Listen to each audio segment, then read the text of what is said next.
안녕하세요. 맥키니치의 투자클럽입니다. HLB 진양곤 회장이 정건사 영업정 IR을 나서고 있는 가운데 지난 22일 키움증권에서 내년도 이제 제약바이오 관련해서 승리를 향한 빌드업 보고서에서 리보세라닙과 캄넬리주맙 관련해서 국내 첫 글로벌 항암제 탄생 가시권이다, 이런 어떤 내용들이 올라와 있습니다. 이 부분 같이 한번 살펴보도록 하겠습니다.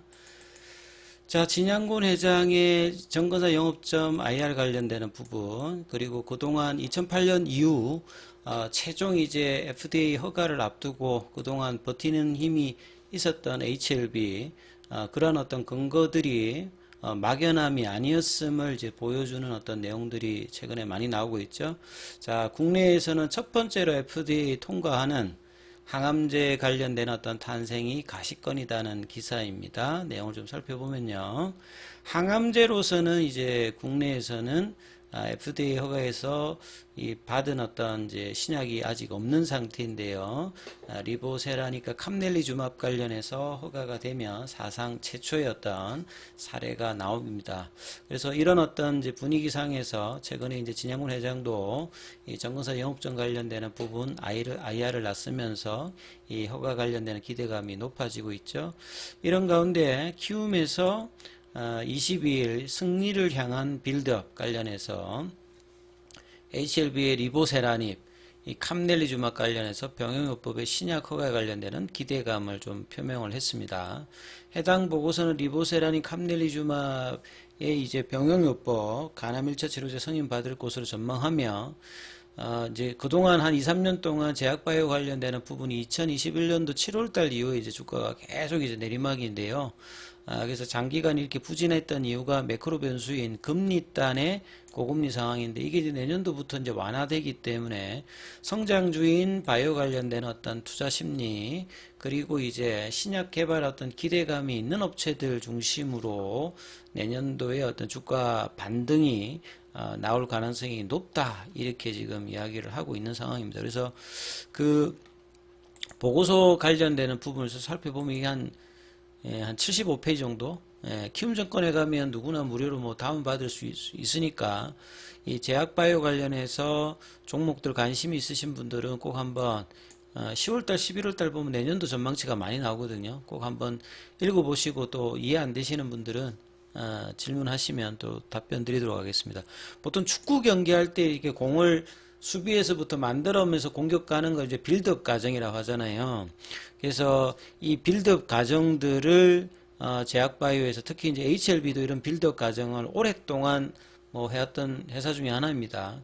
그래서 앞서 이제 고금리 관련되는 이야기가 있고, 내년도에 이제 5월달 최종 허가 결정을 앞두고 있는 리보세라닙. 2015년 이후에 한미약품의 이제 라이센스 아웃이 이제 국내에서는 이제 신약 관련되는 개발이 글로벌 대상으로 많이 이제 진행이 되어 왔습니다만, 아직까지 최종적으로 성공을 한 사례들이 없다 보니까 중간에 결국은 우리는 뭐 이게 라이센스 아웃에 대해서 수출 기술 수출 정도만 해야 된다, 이런 어떤 분위기들이 평비했습니다만, 결국 이제 뭐 수입 대체 의약품, 그 다음에 이제 원료 의약품을 이제 제조하고 제네릭도 하고, 그 다음에 이제 기술 수출을 뭐 최근 한 10년 이상은 계속 해왔기 때문에 정말 이제 완성형인 글로벌 신약, 이제 연 매출 1조 이상에 나오는 어떤 블록버스터가 국내도 나와야 되겠죠. 일본도 있고 뭐 중국도 있는데 한국의 제약바이오가 이제 이 부분이 없다는 것은 사실상 굉장히 좀 뭐 안 맞는 어떤 부분이고요. 그래서 내년도에 블록버스터 신약 탄생의 어떤 기대감이 굉장히 지금 높아지고 있다, 이렇게 좀 봐야 되겠죠. 그래서 여기도 보게 되면 2003년도부터 해가지고 지금까지 이제 FDA 승인 사례, 이게 합성 신약, 뭐 계량 신약, 제네릭, 뭐 바이오 베타, 바이오시밀 다 포함해서 2019년도 이 당시 이제 바이오 흐름이 되게 좋았잖아요. 2019년도. 그때 이제 FDA 관련해서 승인 관련되는 부분도 굉장히 많았고, 그 뒤에 이제 코로나 때는 아예 없었습니다. 그러다가 이제 올해도 보면 한 세 가지 정도,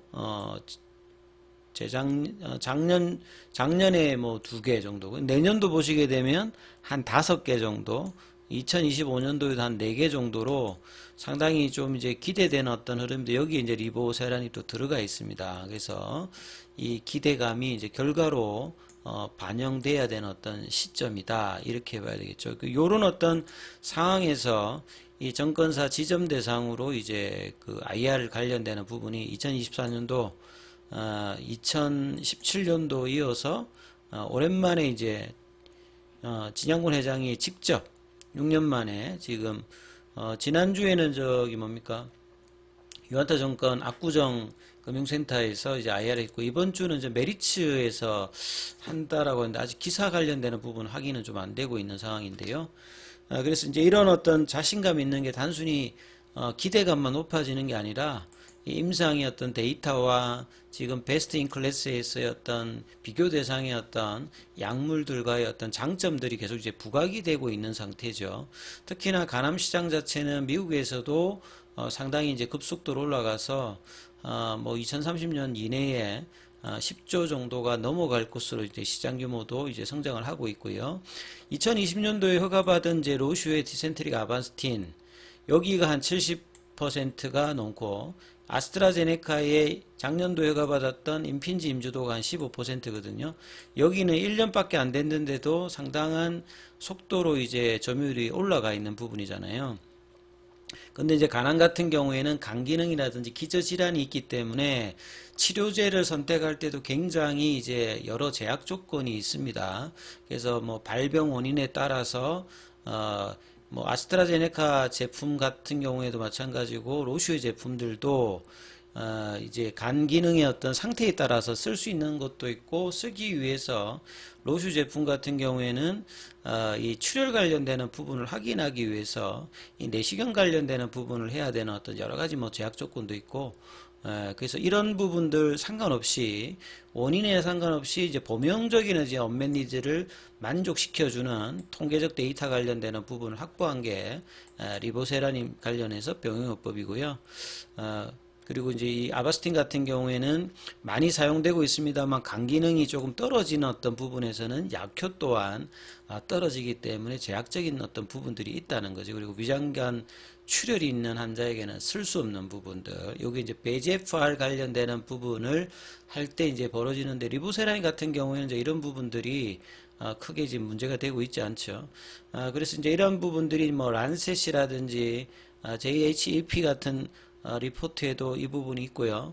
로슈 제품은 실제로 이제 리얼 월드 데이터를 보게 되면 처방 이후에 실제 환자들이 1년 이내에 뭐 중단하는 사례가 70% 이상입니다만 리보세라니까 캄넬리주막 같은 경우에는 가장 이제 치료 중단율이 낮은 어떤 부분의 어떤 데이터를 가지고 있지요. 그래서 이런 어떤 데이터로 이제 검증이 돼 있고 신뢰도를 가지고 있기 때문에 회사가 베스트 인 클래스와 내년도 허가 관련되는 부분에서 이제 자신감 있는 행보들을 지금 상업화와 더불어서 해나가고 있습니다. 그리고 이제 보통은 라이센스 하우스로 그냥 중간 단계에서 기술 수출하는 어떤 흐름이고 이에 비해서 이제 HLB는 최종까지 끝까지 가겠다 이런 어떤 부분을 취하면서 독보적 행보를 2019년도에 좀 아쉬운 부분이 있었습니다만 그래도 이제 계속 이제 밀고 왔죠. 제일 처음에 이제 개발을 시작했던 것보다는 15년 정도니까 해외에 뭐 길리어드라든지 암젠이나 이런 회사들도 십수년 정도 뭐 이렇게 초기 결과물 낼 때까지 굉장히 많이 어려운 부분이 있었는데요. 자, HLB는 이제 그 과정들을 다 지나서 이제 내년도 이제 최종 결과를 지금 앞두는 상황이죠. 그래서 이런 버티는 힘이 단순히 뭐 해보자 이런 게 아니라 약에 대한 어떤 신뢰도와 이 개발자에 관련된 어떤 신뢰도가 이제 데이터로 이제 그 나타나고 있는 어떤 부분들이기 때문에 더욱더 이제 마지막까지 이렇게 하는 것 같습니다.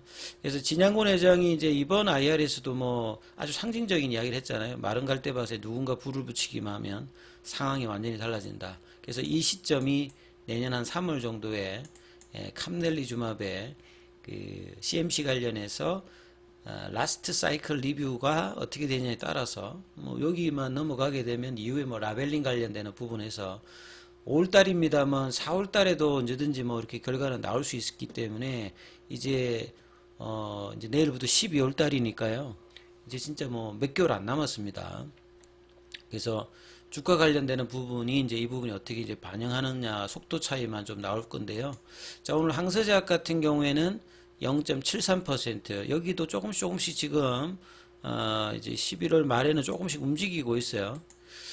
그 다음에 이제 공매도 잔고 관련되는 부분은 오늘 수량은 뭐 7,000주 정도. 그 다음에 뭐 잔고나 지금 대차는 아직 시간이 안 돼서 지금 안 나왔는데요. 자, 차트 흐름 통해서 마무리 좀 하면요. 아침에 이제 21선 부근까지 내려가서 어제의 어떤 음봉을 바로 제끼지는 못했는데 오늘 종가가 31,900원입니다. 장중에 32,200원 넘어가는 흐름이 옷장에 나왔는데 이 32,000원 윗단에서는 조금 뭐 못 올라갔습니다만 일단 뭐 31,000원대 32,000원 지지는 계속 이제 확인을 하는 흐름을 보였고요.